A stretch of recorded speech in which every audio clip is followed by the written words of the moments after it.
You've seen so many studies now of people cutting open pipes for tap water.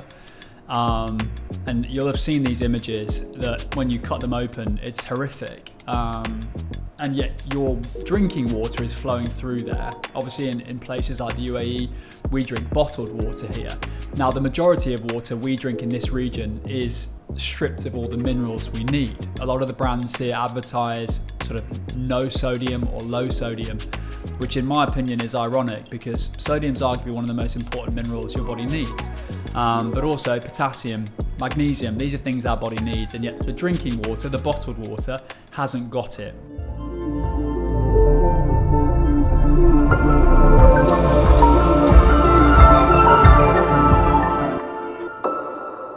Hi and welcome to the Steph Backstage podcast. I'm here with Charlie Wright, the founder of Humantra. Nice to meet you. Nice to meet you. How's everything going? Yeah, very good, thank you. Yeah, fantastic.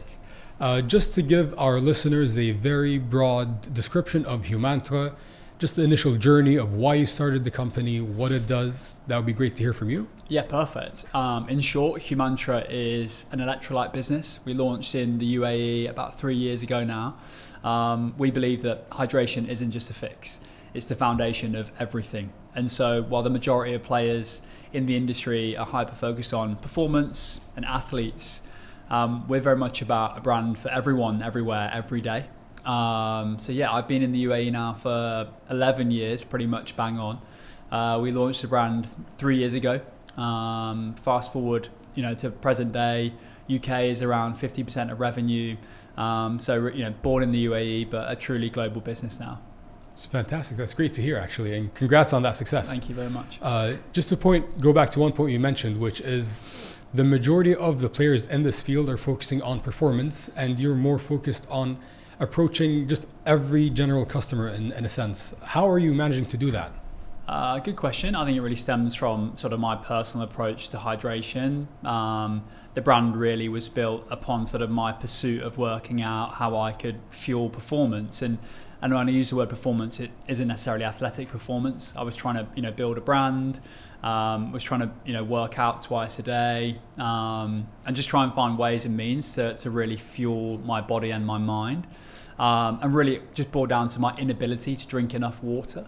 Water is, again, the most important thing that we can consume as humans, and yet we find it next to nigh on impossible to drink enough water every day. And so no matter what sort of hack I was finding, and actually funny story, we actually named the product Hack 1 to begin with. And hydration hack is because we thought it was going to be a sort of a quick fix, but it went against everything that we really stood for as a brand. We were all about sort of long-term impact.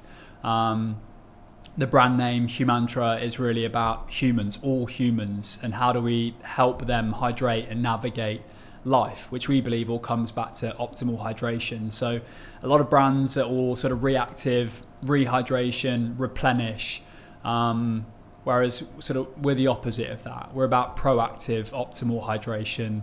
Start your day with Humantra, for example, compared to replenish salts lost after working out. Excellent. And there's one thing I'd like to kind of focus on, which is the myth of hydration, the myth of what we do with supplements, because we're in a world where a lot of supplements are being sold and marketed as the solution. Yeah. The solution for insert your problem. What's one myth about hydration you'd like to dispel to someone just listening to us? Yeah, I think, that is actually a very good question. One myth that I'd like to dispel, that in essence, water alone is not enough. Scientifically, to be optimally hydrated, you need a combination of water, the fluid, and minerals. Without the minerals, effectively the water is null and void. And so, in layman's terms, those minerals can include sodium, potassium, magnesium. We use the word minerals, but it can be interchanged with the word electrolytes, which everybody has become familiarized with, which also has now maybe got a muddied perception in the market, just like the supplement industry is. It's very hard to navigate. But yeah, in essence, you need a combination of water and minerals to be optimally hydrated. Some people can get enough of those minerals in from their diet, but the majority of people don't. People focus a lot on salt and sodium and the role it plays. but we place larger emphasis on things like potassium and magnesium, which people struggle to get into their system. And minerals are not naturally created by the body. Unless you're supplementing them in via food or from supplements, your body is deficient in them and they need them so badly. So I think if I was going to dispel that one myth, it would be that overarching piece that water is necessary, but you also need the minerals as well. Fantastic. I was just thinking about this. Let's say I've got a sachet of Humantra with me and I'm in Washington, D.C. versus London versus Dubai. And I just open the tap and use the tap water. Yeah. Does the type of water make any difference? In essence, yes. I think if you look, I think the easiest way to do it is you've seen so many studies now of people cutting open pipes for tap water. And you'll have seen these images that when you cut them open, it's horrific. And yet your drinking water is flowing through there. Obviously in places like the UAE, we drink bottled water here. Now the majority of water we drink in this region is stripped of all the minerals we need. A lot of the brands here advertise sort of no sodium or low sodium, which in my opinion is ironic because sodium is arguably one of the most important minerals your body needs. But also potassium, magnesium, these are things our body needs, and yet the drinking water, the bottled water, hasn't got it. So if I was going to push you to buy a water product off the shelf, you're looking for mineral water. There are certain bottles that are more expensive than others. There's a reason, probably because of the mineral content. So if you're having tap water, probably devoid of the minerals you need. If you're drinking spring water from somewhere in Europe, the likelihood of it having the minerals you need is probably there. So there is a wide range of different qualities of water. So yeah, wherever you are, just be conscious of what you're drinking. So how do you simplify that messaging to a customer who's like, okay, I'm going to get this, I'm going to add it to whatever water I have in hand, and I'm just going to drink it, and it's going to do the intended or have the intended effect of hydrating me, making me feel better, making me more cognizant. Because there's always that idea of, I'm going to use this product and I will immediately feel better. How does that temperament or that realization get tempered? Like, okay, take this product, it's not going to fix everything, but it will help you achieve more clarity, get better performance, either incrementally or to a bigger extent, depending on how dehydrated you are. I think one thing we've done from day one is really try and drive external validation into the product. It's all well and good me sat here with you telling you to drink this. It's going to make you feel better, perform better, think better, which is part of the game, right? I think you build an internal narrative from a business or a brand perspective to convince people to buy your product, of course. But I think where we've had the most amount of success as a business, as a brand, is seeking external validation. And that's been a strategy that we've played from day one, whether it be in the early days trying to align ourselves with potentially sort of trainers and gyms that we thought could help validate our message. It was all well and good me saying the product was great, but if you went to a Barry's class and your Barry's trainer was using the product, there was an easy way for you to connect the two together and think, well, this must have legs because if somebody I respect is using the product. And we've sought to do that from inception to present day, whether it be at Jumeirah Beach Hotel. And it's probably my favourite story to tell. On the day after the Dubai Desert Classic last year, I was actually sat in a cafe in New York, and we had a very big order come through from Rory McIlroy's caddy. And I was blown away, and we ended up chatting on email, and it came from seeing product in Jumeirah Beach Hotel. And the idea that you could put two and two together, obviously the quality of the product, they wouldn't have poor quality products in Jumeirah Beach Hotel, saw quality, used product, used it, and we had a beautiful story there. So for us, it wasn't about championing, use this, you're going to feel better. It's like, how do we validate our message through trusted voices in communities, whether that be places, hotels, gyms, studios, or whether that be with people, best-in-class athletes, respected sort of nutritionists, dietitians, or people that just have their own personal brand as well. So look, the supplement industry is full of so much noise, and we tried to sort of cut through that with being really strategic with who we want to sort of champion our message. So just being conscious that it's not just been me saying, use this and you'll feel great. It's about getting the product in people's hands and then amplifying the effect that it's having on them. So it's always aligning yourselves with reputable brands and spokespeople who push the message forward, which is fantastic. And that gets me to the next question. What next product are you looking at other than the sachets. So it's very clear that you've got this product down. You're introducing different flavors, different elements to that. What's next for Humantra? We've been hyper conscious that we don't want to be a brand that just relies on new to succeed. We believe from sort of research that we think the category it still hasn't exploded yet. And so I think there is a responsibility that we bang the drum on a really simple message that hydration is for everyone. If I look at our user base, my priority is shifting people from using the product maybe every other day to how do we get 80-90% of our user base using the product every single day.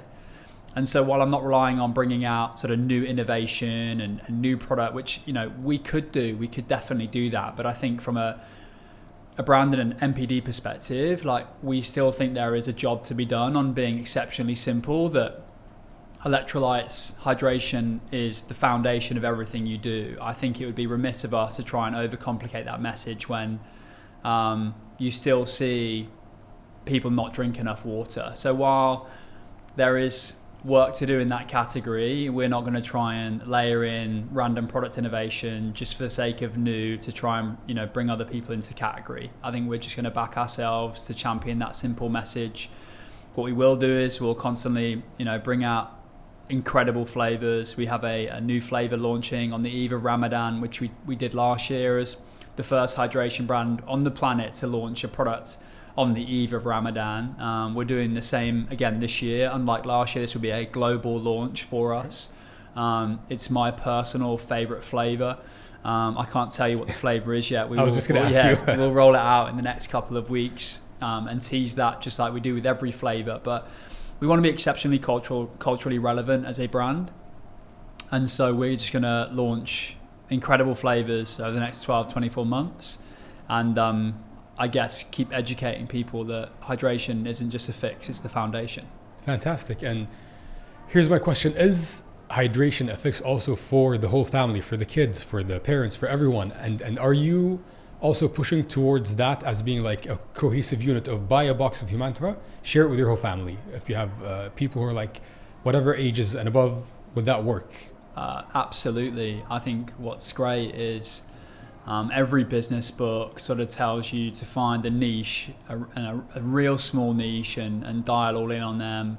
But Humantra, there's something beautiful about the brand that we resonate with a real cross-section of people. I think because hydration as an issue is such a unifier for everybody, whether you are a 5-year-old and as a parent you're struggling to get them to drink enough water because it's boring, or whether you are a best-in-class athlete and you want something that's going to help your performance, or if you're in the office as a C-suite individual and you need to be sharp for a presentation, or I go all the way at the other end of the spectrum. My mum is 70 and she uses the products every single day. There are very few products, very few categories that has such a single unifier between that would defy ages, categories, pursuits. And so for us, it is an everyone in everyday problem. So I think if we look at, we launched into Spinneys last summer. Spinneys has been a phenomenal channel for us as a business. The category has been really good for us as a business, but I think what we're seeing in Spinneys is families coming into the category, buying flavors, whether you're giving a sachet to your children and then you're taking one for yourself, your wife or husband as well. I think we are seeing a completely holistic approach to who's using the product, which really excites me. Fantastic. The reason I ask this is because I'm thinking of kids in schools and having that become part of their kind of dietary plan. Yeah. With regards to the continuous evolution of AI and LLMs and all that stuff, how are you incorporating that tech into your business? Not necessarily the product itself, but just as a business itself. Yeah. Look, I think from an operator perspective, if I look at this as Charlie as opposed to Humantra, AI plays a critical role in my day-to-day. It's probably ChatGPT is probably my most used app on my phone. Really from whether I voice note ChatGPT all the time. I'm using it to reference email. it's something I use all day, every day as a tool to help productivity, to help me sort of shift through thoughts and feelings. So it's been incredibly helpful for me as an operator. Often when I'm driving to work, if I've got a presentation, I'll sort of speak all my notes down and let it churn out a perfectly formatted note-taking sheet for me to then go and present that morning to the team. Or if we're doing a presentation and I need an agenda to send through, I can put my slides through ChatGPT and work out a really seamless agenda. And I think it's helped me immeasurably. I've got the team to use it as much as possible, which I think is great as a business.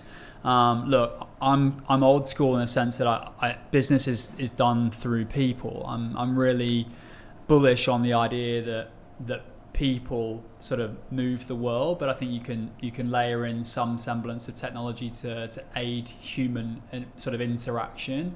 We'll never remove that from a business. I think we're a business that prides itself on the experiences that we create, and I don't think that that can be replaced by AI. I think the human element's critical, but what we are trying to do is where we can minimize human interaction and potentially replace it with something on par from an AI level. For example, our customer service tickets, we're using a piece of software now called Sienna, which will reply to pretty much 70% of our customer service tickets, or customer happiness tickets as we call it in the business. Now, the majority of questions we get asked by consumers are largely the same. We have an ability now to answer those questions exceptionally quickly.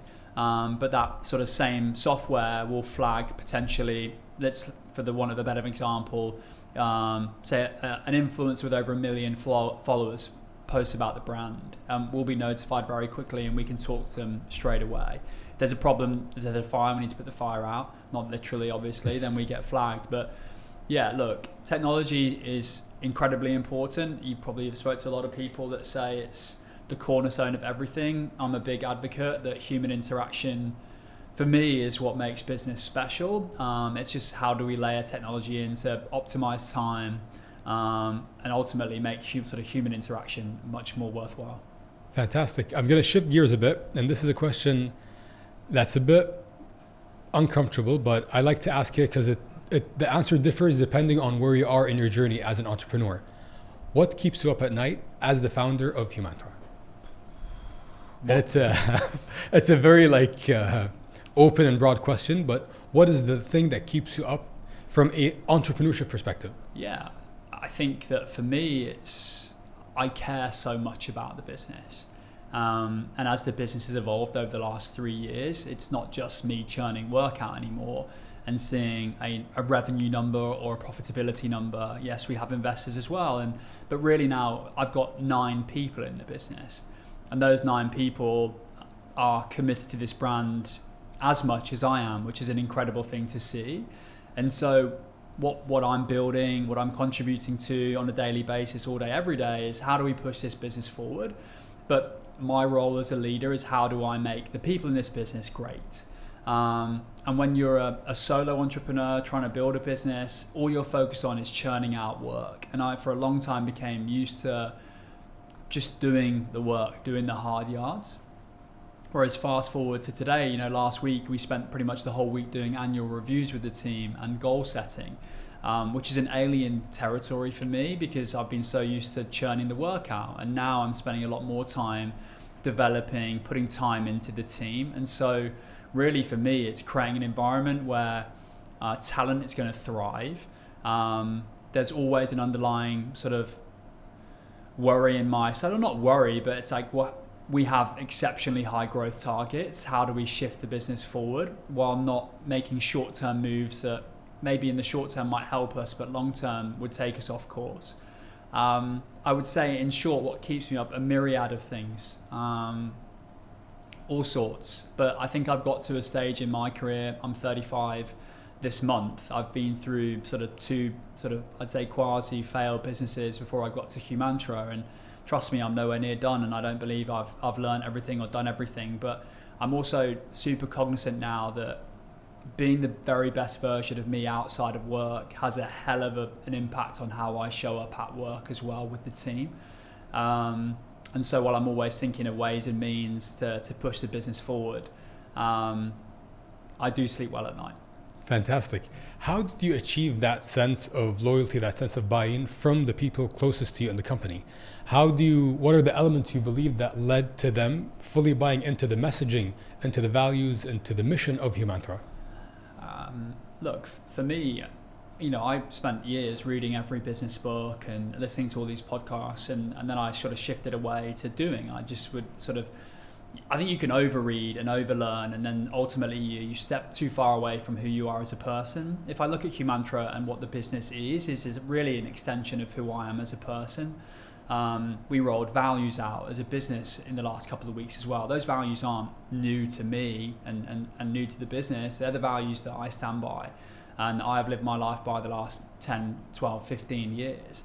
And so this business is the truest version of me, and I think ultimately leadership comes from being able to show up day in, day out consistently. The values you uphold and the messages that you communicate, and I think I have done that wholeheartedly throughout my career, especially at Humantra. Some of the coolest things we've managed to do have stemmed from personal relationships that I've built with other founders or businesses or leaders. And so I think if you just show up as a truest version of yourself, and I genuinely love what I do. I want to bring people on that journey with me. I think from a talent perspective, we look for really high potential. We give them sort of feedback with radical candor, which means that no one sort of guesses where they are. All feedback is about development, not personal. It's always about pushing the individual forward and the business forward. So I think if I was going to say, like, why do I have such great people, I'd say I'm exceptionally fortunate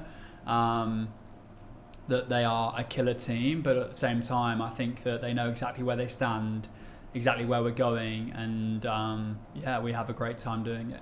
Amazing. In terms of the trajectory of Humantra, you mentioned starting in Dubai, moving to or expanding to the UK, and now you're thinking global. You want to be, I'm assuming, in everywhere just to get that messaging across, get your product in all these shelves. The question is, why would someone choose Humantra? Why now, and why Humantra? Like, I'm walking around the aisle and I just see Humantra and I see 20 other products who claim they're the same. Yeah.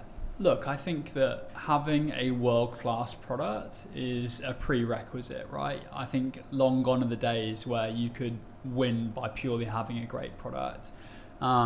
We assume that everybody on the shelf has a great product, first and foremost. And so from a product perspective, we definitely think there are key differentiators from us to other brands as well.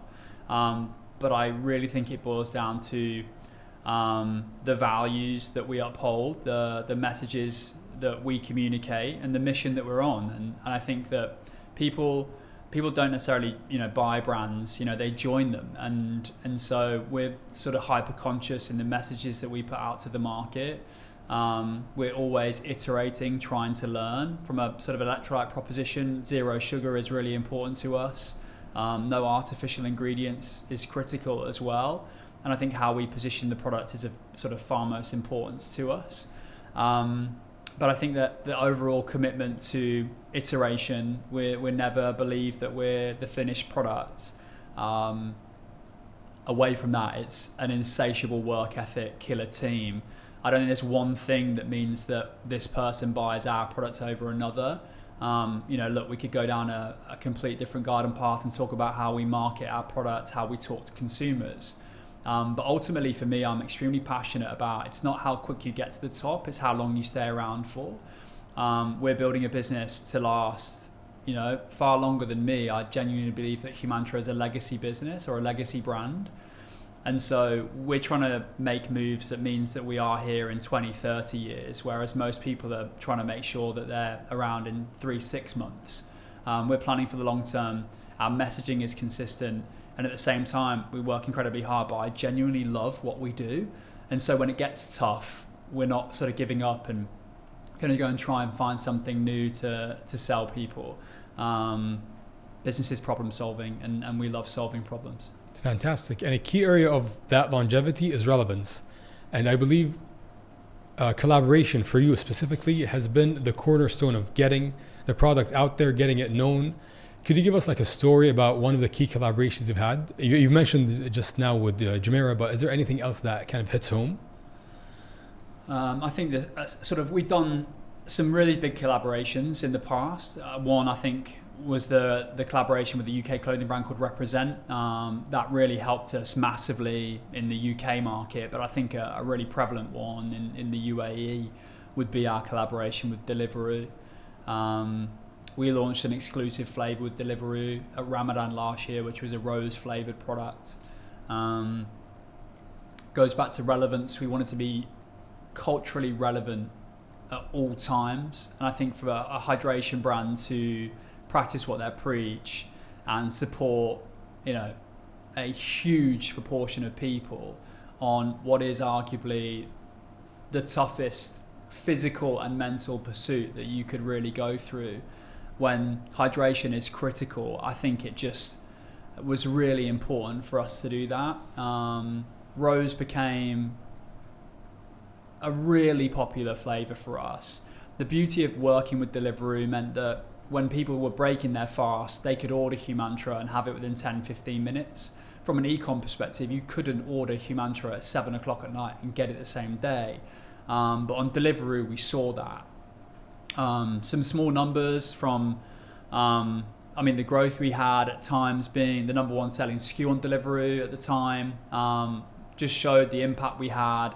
Humantra was sort of Googled more times than Electrolytes during that period as well, which I think just showed that we were sort of becoming culturally relevant. People were not breaking their fast necessarily with water, they were breaking it with Humantra, which felt super powerful. We listened to our consumers. They wanted it quick. Deliveroo gave us that platform. We got buy-in, phenomenal team here in the UAE. And Rose was a flavour which was synonymous with Arabic culture. So there were multiple pillars that made that a success for the brand. But it just goes to show that working with those types of partners, being culturally relevant, can sort of have huge benefits to brand as well. And we're doing it again this year, same UAE exclusively available with Deliveroo. But like I said earlier, this is a global launch for us. So we're launching the product globally as well on e-com outside of the UAE, which is really exciting. It's limited edition pack artwork. I think it's the most beautiful pack we've designed as a team. So I can't wait for that to be unveiled, and we're really going to try and tell more stories around people fasting during Ramadan. As a team, I did it last year, fasted for a day, and did my very best to understand exactly how difficult those demands can be. But yeah, collaborations are critical, and that one with Deliveroo through Ramadan was incredibly important for us. Great. Just to cap off our discussion, I want to ask you one last question, and it's on two ends of the spectrum. What is the toughest customer interaction you've had and the most endearing one? I think the most endearing one I'll go with first is, genuinely, there are so many. We talk a lot within the business about impact, and impact can come from making incredibly big decisions at the top end of the business, right the way through to a consumer interaction you have in customer happiness, and genuinely seeing people have issues solved, such as no more headaches or drinking more water, feeling better every day. We get them all the time and we celebrate them in the office. There is no greater feeling. It's why I get out of bed every morning. It's insatiable. It's incredible to see. I think on the flip side, probably the hardest, I don't know, I think what I would say is that in the early days, you take things incredibly personally, and it's very difficult to remove yourself. And one bad comment lives with you far longer than maybe 10 amazing comments. I think one thing I've tried to do as a lesson to anyone listening to this is to try and understand that negative comments are opportunities for improvement, and I think that's how we've always looked at harder interactions from consumers. Okay, is it a valid point? Can we improve? Can we change? And I think we've had a lot of interactions where it's been a fair point, and we've looked to improve what we offer as a business. But yeah, look, you're always going to get tough comments. You'll always get people, especially in a space where there's so many opinions now, that just put salt in your water is one that we get all the time. And personally, I don't like drinking salty water. So it's just, I think, look, it's, you get difficult comments, but don't take them personally, and use them as an opportunity to potentially find change and push the business forward. Amazing. Best of luck on the launch. This has been Charlie Wright, founder of Humantra. Thank you very much. Thank you so much. Pleasure talking to you. Thank you.